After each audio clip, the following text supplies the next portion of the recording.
그래서 우리가 이 문화를 변혁시켜야 돼요. 그냥 이 세상 문화는 다 나쁜 것, 버려버리는 건 태도는 옳지 않죠. 리차드 니버는 저 책에서 뭐라고 평가했냐면요, 이 도피적 견해에 대해서 장점을 필요한 입장이라 그랬어요. 사실 우리가 그거 필요해요. 때로는 죄 많은 이 세상은 내 집 아니라는 마음이 필요해요. 그죠? 그래서 너무 세상에 이렇게 물들지 않으려고 노력을 해야 돼요. 그런데 단점은 그리스도의 주권을 제약한다는 거죠. 그래서 니버는 이걸 뭐라 그랬냐면 필요하지만 부적절한 입장이다, 이렇게 설명을 했어요. 참 많죠? 그래서 건전한 사회 참여로 균형을 이루어야 된다, 이렇게 결론을 내렸습니다. 그 다음에 이제 두 번째, 문화 지배론에 대해서 얘기했습니다. 아까 그거는 초대교회, 제일 이쪽 극단이라 그러면 다른 한쪽은 중세교회를 생각하시면 돼요. 중세교회는 반대로 이쪽 극단이었어요. 교회가 왕권 위에 서려고 그랬어요.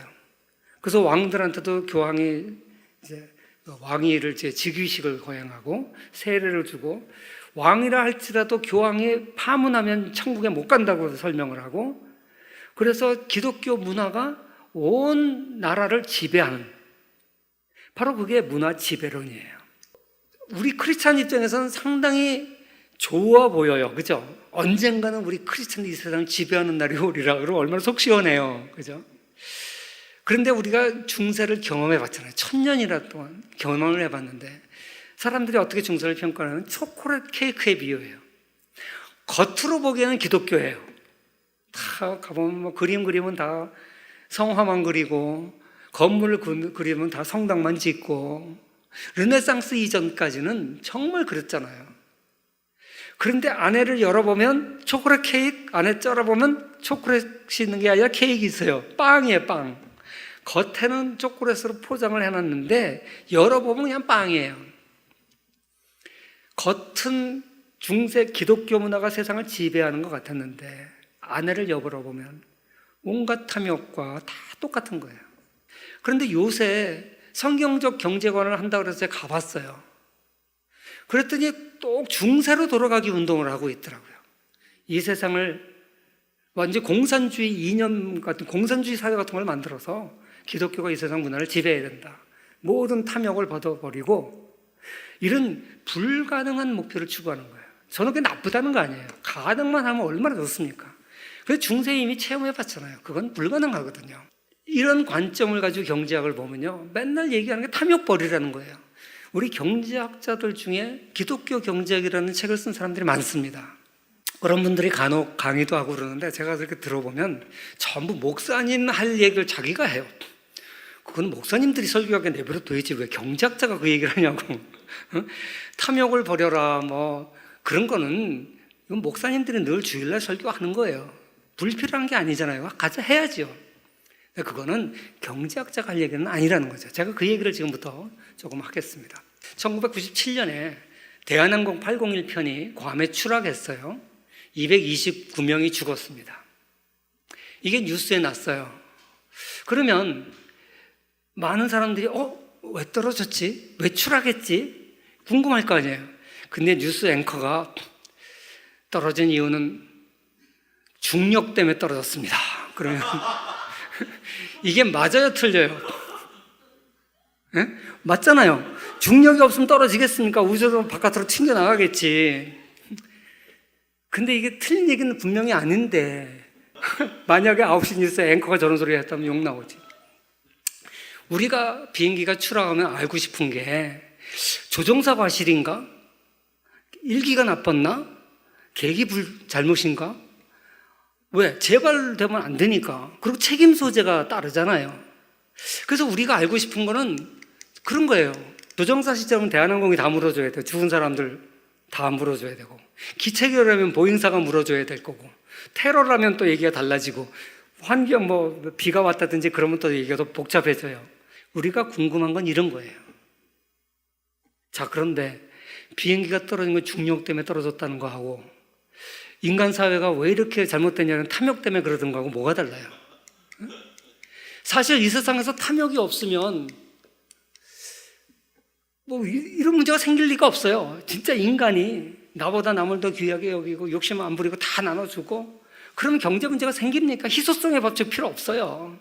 다 천국이죠. 그런데 자꾸만 경제학자들조차도 기독교 경제학을 한다면서 탐욕을 벌이라 그래요. 이런 사람들이 많아요. 제가 탐욕을 좋다는 거 아닙니다. 그 윤리학자나 뭐 목사님들은 그런 얘기 해야 돼요.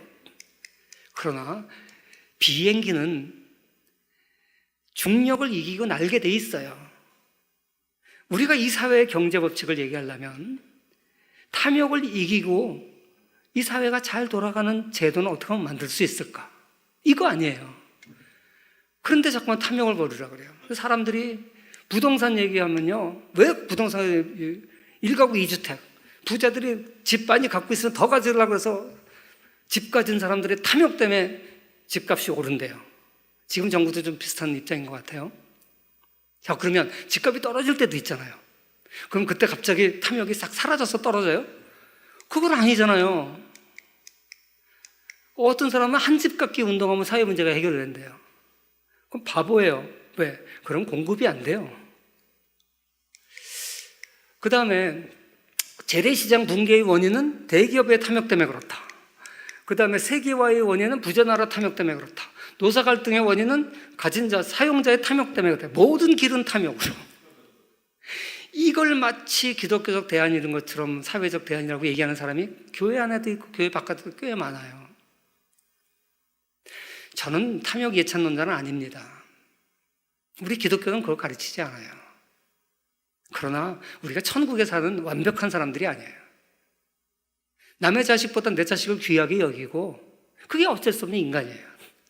그렇기 때문에 어느 정도의 욕구를 우리가 인정을 해주는 그런 전제 하에서 탐욕을 가졌음에도 불구하고 사회가 극단적으로 나쁜 사회가 되지 않도록 어떻게 하면 할 거지, 이걸 얘기해야지. 무조건 탐욕을 버려라 이렇게 하면 안 되는 겁니다. 그래서 저는 이런 입장에 대해서 얘기하는 사람들은 좀 잘못된 거다. 저건 신학자나 목사님들이 해야 될 얘기지 경제학자가 얘기할 건 아니다. 이렇게 얘기하고요.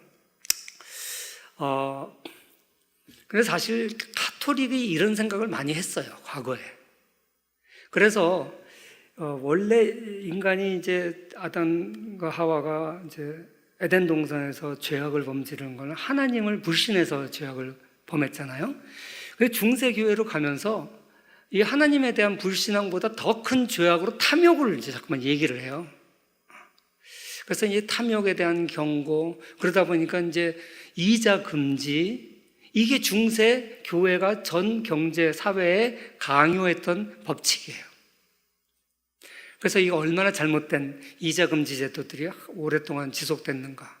그리고 이 이자 금지 제도를 없앤 사람이 종교 개혁가들이에요. 켈빈과 루터 같은 사람들이죠.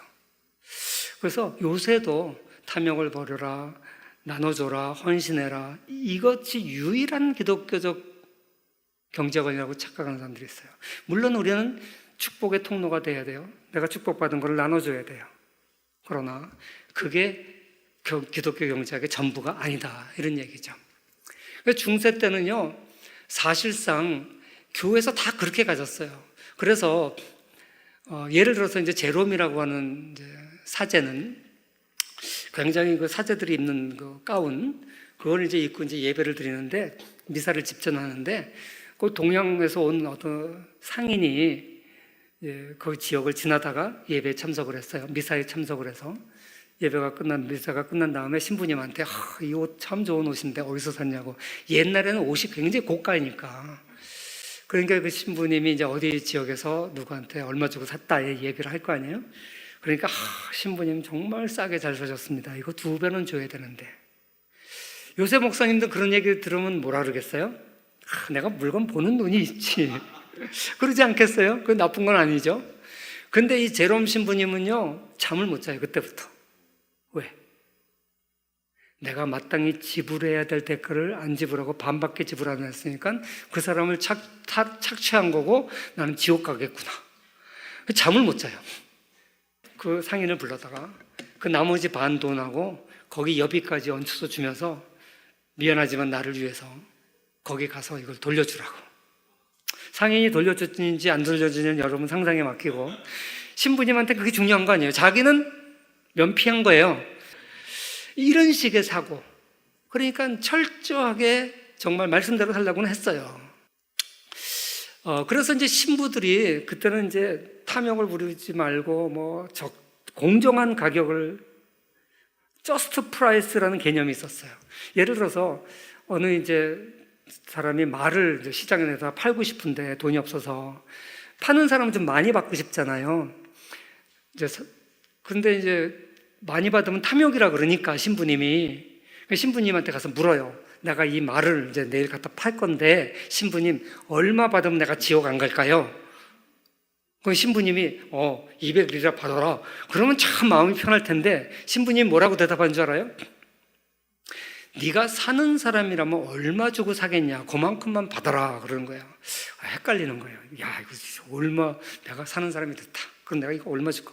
고민하는데 답이 안 나와요. 마음 한 구석에서는 계속 250리라 받아도 돼. 한쪽에서는 그거 좀 많은 거 아니야? 막 자기애에서 싸우는 거죠.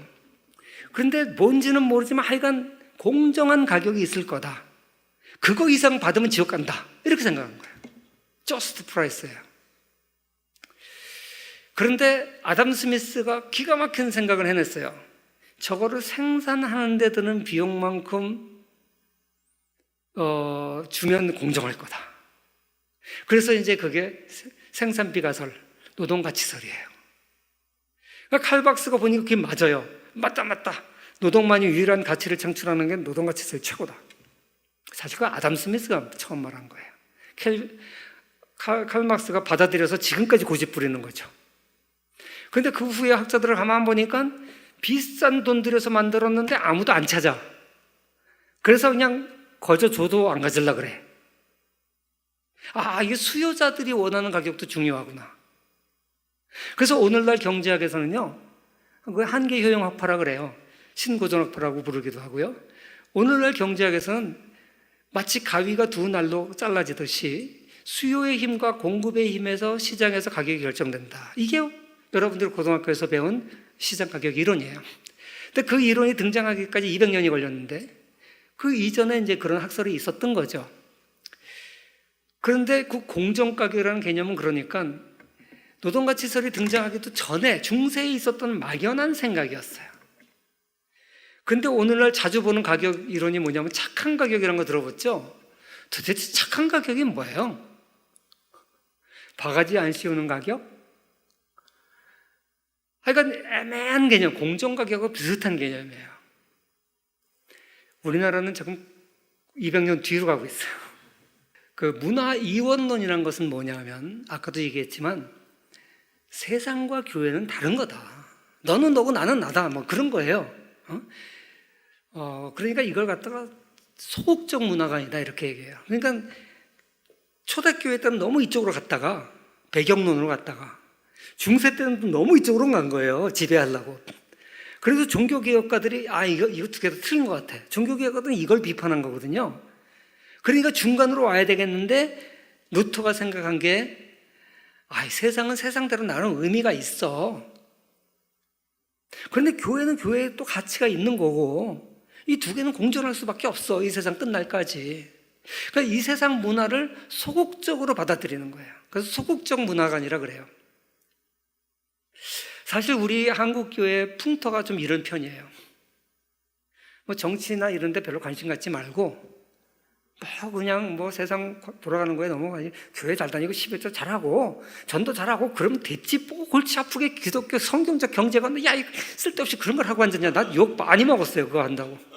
제가 우리 학교 교수들하고 이제 모임을 만들었어요. 우리 크리스찬 경제학자들이 모임을 만들자. 그래서 다 선배 교수들도 그러고 너 쓸데없이 교회나 잘 다니지 왜 이런 걸 하려고 그러냐. 교회 다니는 것도 지금 알쏭달쏭 해가지고 내가 잘 모르겠는데 이것까지 내가 언제 하냐 이런 생각을 갖고 있더라고요. 그래서 의외로 이렇게 생각하는 사람들이 많아요. 그래서 아까도 얘기했지만 복음서에서 발진티부스의 의료법을 발견할 수 없다. 이게 루터가 한 유명한 말인데 바로 이런 생각을 갖고 있는 거죠.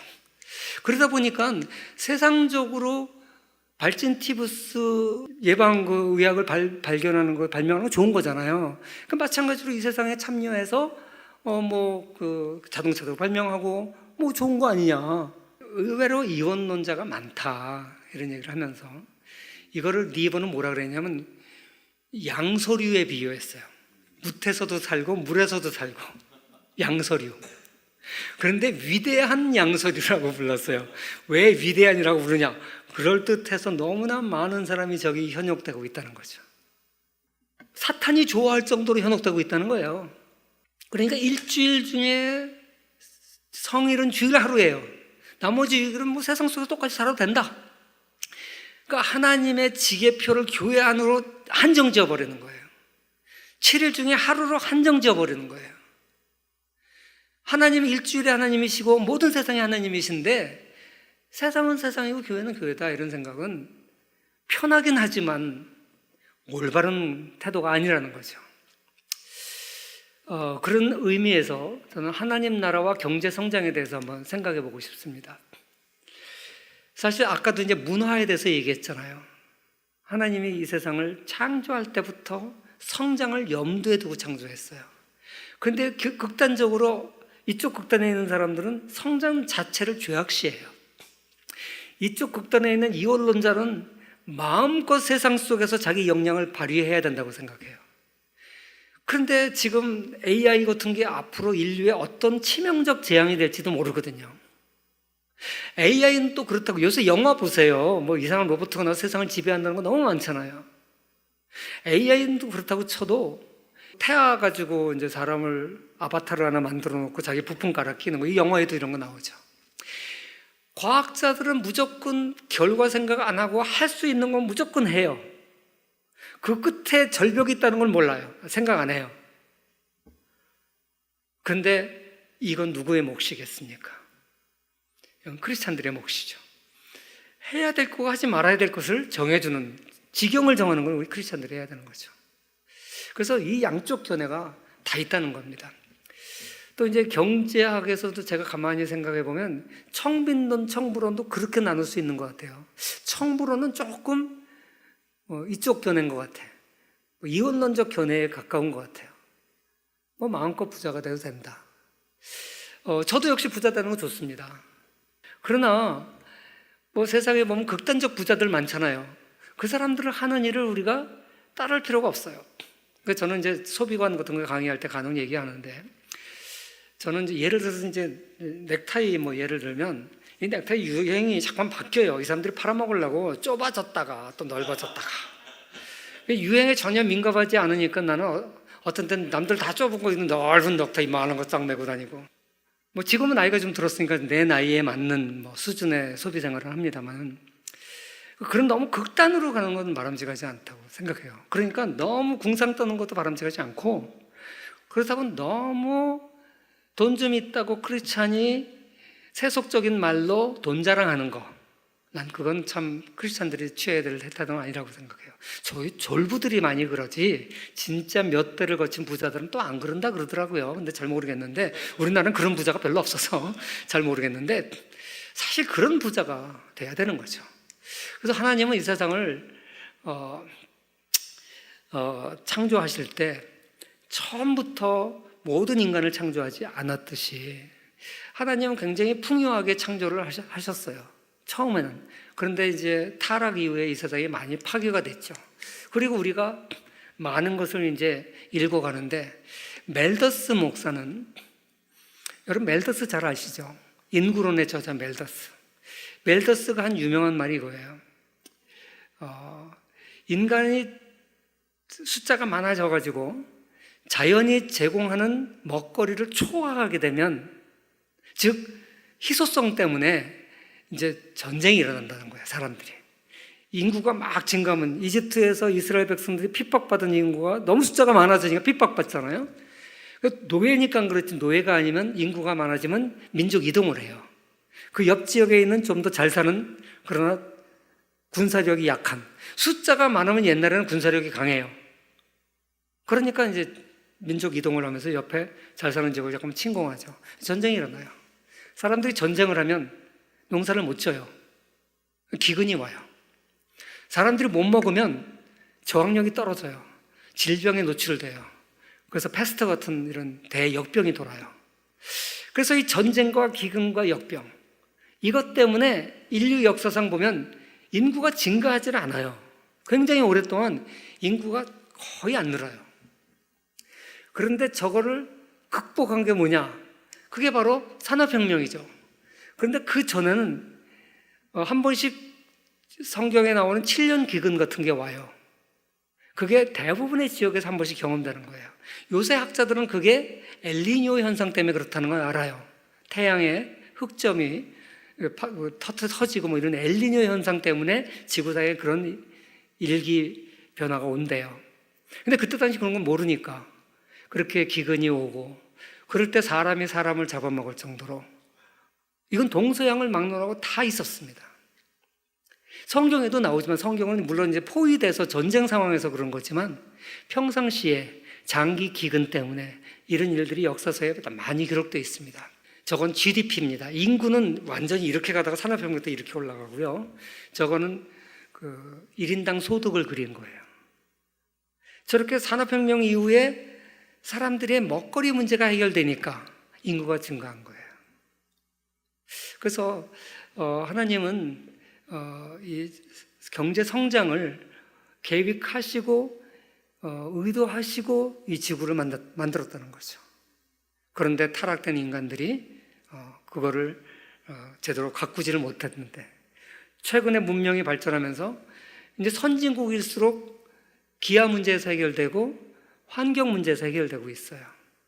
자꾸만 환경 문제가 자본주의의 산물이라고 일부에서 그래요.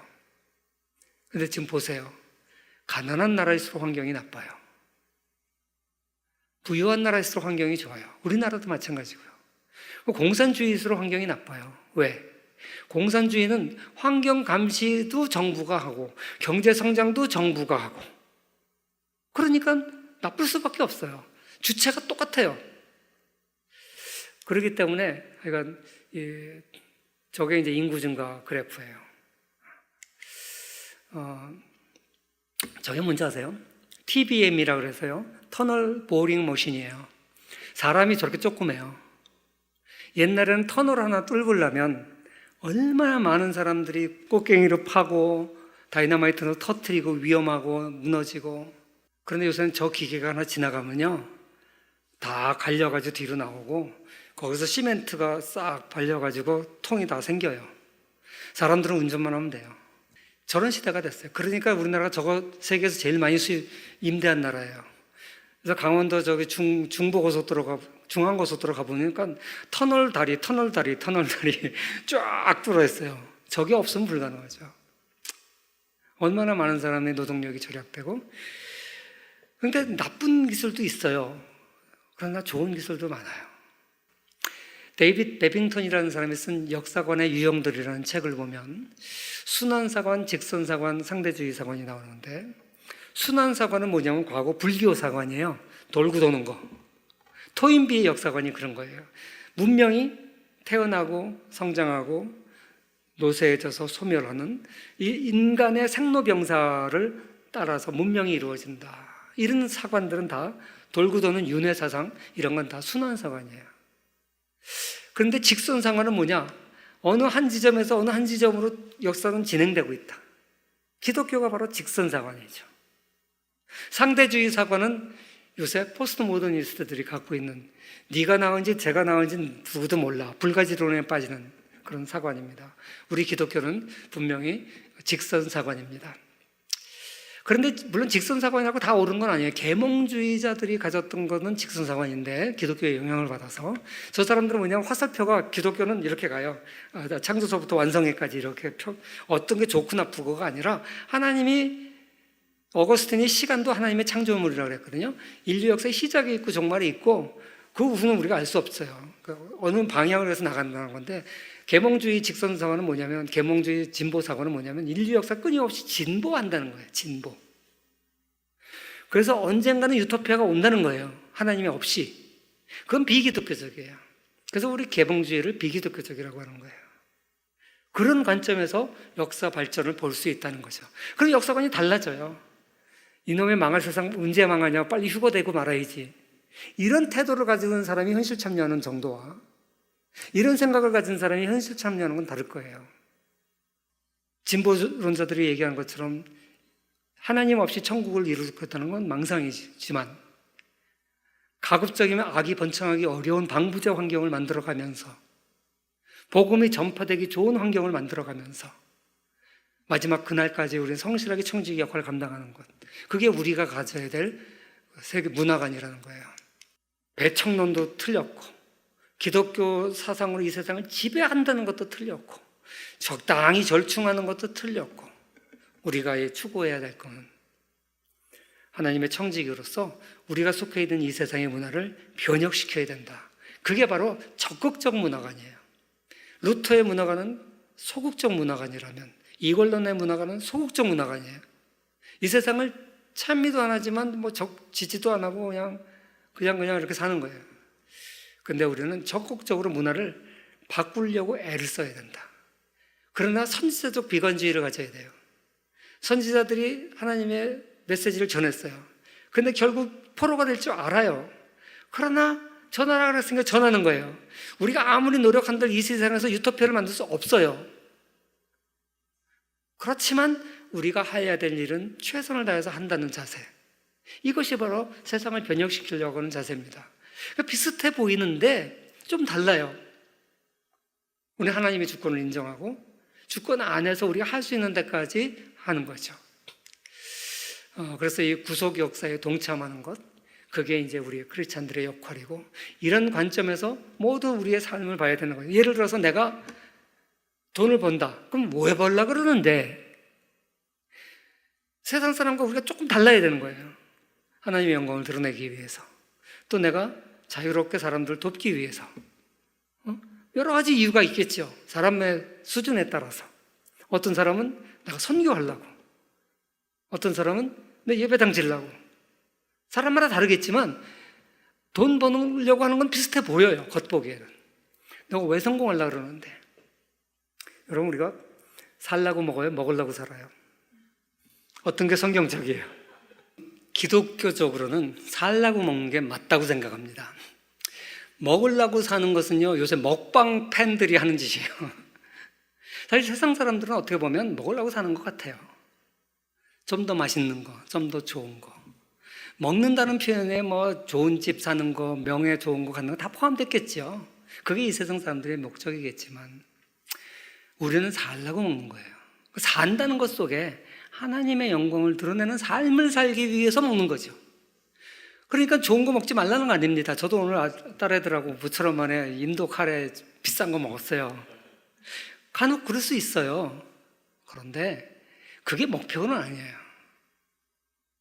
그냥 나는 배고파서 먹은 거예요. 때로는 맛있는 것도 먹을 수 있지만, 내 궁극적인 먹는 이유는 뭐냐? 하나님의 원하시는 삶을 더 효과적으로 잘 살기 위해서 먹는 거죠. 내가 성공하는 이유도 그것이고, 내 자식이 잘 되기를 바라는 것도 그것이고, 다 그거로 연결이 돼야 되는 거죠. 근데 우리 교회는요, 거기 수준까지 간 사람들이 많지 않은 것 같아요. 거기서 한 발짝 더 나가면 이제 이 세상의 모든 정치, 경제, 문화, 사상 모든 걸 바라볼 때도 그 가치관으로 이제 평가를 할 수 있는 수준까지 돼야 돼요. 그런데 우리는 자꾸만 목사님이 그걸 다 해주기를 바래요. 과거 200년 전에는요, 동양이든 서양이든 종교 지도자들이 최고의 학식을 가졌습니다. 신부님들이 그 마을에서 제일 학식이 많은 사람들이고요, 기독교에는 그랬고, 다른 불교도 마찬가지고 이슬람도 마찬가지고요, 그 종교 지도자들이 그 사회 제일 리더들이에요. 지식인들이에요. 그런데 분업사회가 되면서 현대는 그렇지 않습니다. 물론 우리나라에선 목사님들이 좋은 교육 수준에 있는 분도 많지만, 세상이 다 전문 지식으로 분화되다 보니까 아무리 천재 같은 목사님도 경제학자처럼 경제학을 할 수 없고, 정치학자처럼 정치를 할 수 없어요. 그러니까 이 시대는 어떤 시대냐? 목사님은 말씀을 잘 풀어서 교인들이 각자의 전문 영역에서 분별력을 키울 수 있는 수준까지 올려주는 게 목사님의 역할이에요. 그 다음에 그 분별력을 가지고 내 전문 영역에서 분별하는 건 우리 개인의 역할이에요. 그런데 자꾸만 한국교회가 아직도 200년 전 사회같이 모든 것을 목사님한테 와서 물어요. 그러면 안 된다는 거죠. 그래서 저는 모든 크리스찬들이 일정 수준까지 성경을 알아야 된다고 생각해요. 성경만 알아서 되는 것이 아니라 성경이 통째로 일관성 있게 얘기하는 관점, 이걸 세계관이라고 불러요. 성경적 세계관을 알아야 된다고 생각해요. 저는 30년을 성경적 세계관이 뭘까를 고민을 하고 이것 가지고 경제 문제를 씨름을 했는데, 제가 내린 결론은 성경적 세계관이랑 다른 게 아니라 신학이고 철학인데, 철학처럼 뭐 골치 아픈 요만한 거 가지고 싸우지 말고 신학처럼 뭐 감리교 장로교 요만한 거 가지고 서로 딱 싸우지 말고, 그거는 신학자들 목사님들한테 맡겨놓고 그냥 기독교라면 장로교든 감리교든 성결교든 침례교든 공통적으로 인정하는 성경 정체의 흐름, 여기까지는 모든 교인이 철저하게 알아야 된다. 모든 교인이 기독교 세계관을 알아야 된다. 왜? 그래야 자기 영역에서 적용할 수가 있다. 목사님은 말씀 가지고 풀어서 그걸 도움을 주는 사람이지 답을 주는 사람은 아니다. 답은 성령님께 구하고 내가 찾아가는 과정을 가져야 된다는 거죠. 그게 변혁적 문화관이에요. 그래서 오늘 제가 이제 시간이 다 돼서 정리를 하겠습니다. 경제, 그러면 사람들이 세속적인 거라고 생각하고 먹고 사는 문제는 관심이 안 보이는 게 좋다라고 생각하는 사람이 많습니다. 그렇지 않습니다. 교회 안에서도 세상에 대해서 얘기할 수 있어야 됩니다. 그런데 지금 교회 안에서도 뭐 진보, 보수, 좌파, 우파를 갈라져서 서로 미워하고 말상대도 안 하는 그런 자세를 버려야 돼요. 우리 모두 천국에 가서 얼굴 볼 사람들입니다. 네가 맞다 내가 맞다가 아니라 우리 둘이 의견이 달라지면 누구 견해가 더 성경에 부합하냐를 가지고 서로 사랑하는 마음을 잃지 않으면서 밉더라도, 솔직히 인간이니까 미울 수도 있어요. 밉더라도 참고 논쟁을 해야지 그냥 싸우기 싫으니까 귀찮아 이렇게 하는 건 아니라는 거죠. 그래서 교회 안에서 분별하려는 노력을 해야 된다. 경제가 역사를 보면 우리가 좌충우돌을 해왔다는 걸 알 수 있어요. 그런데도 이 교훈을 잊어버리고 현대사회 안에서도 좌충우돌을 해요. 그러나 폭은 점점 진폭은 좁아들고 있는 것 같아요. 뭐 천국에 가는 날까지 갈등이 없어질 수는 없지만, 그래도 우리가 이 문제를 가지고 진솔하게 말씀을 절대 권위를 두고 말씀 앞에서 서로 사랑하는 마음으로 토론을 하면 진리에 가까워질 수 있을 거라고 생각합니다. 경제 문제도 똑같을 거라고 생각합니다.